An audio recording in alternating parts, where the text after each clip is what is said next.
At sakto, yan din ang recipe natin for today's video. Isa talaga to sa hinahanap ko sa mga handaan. At kahit paulit-ulit kong kinakain, hindi talaga ako nagsasawa. Gusto mo rin ba?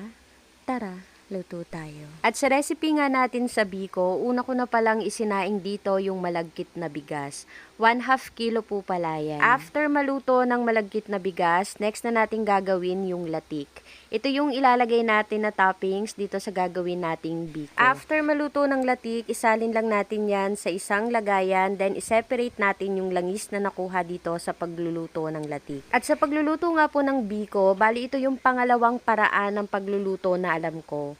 Niluluto dito yung asukal na gagamitin sa paggawa ng biko. Hayaan lang natin ito hanggang sa maluto yung asukal at mag-caramelize. At pagka ganito na po yung asukal, okay na po yan. Ilalagay na natin dito yung coconut milk. Haluin lang natin ito hanggang sa matunaw na yung asukal at hintayin lang natin itong kumulo.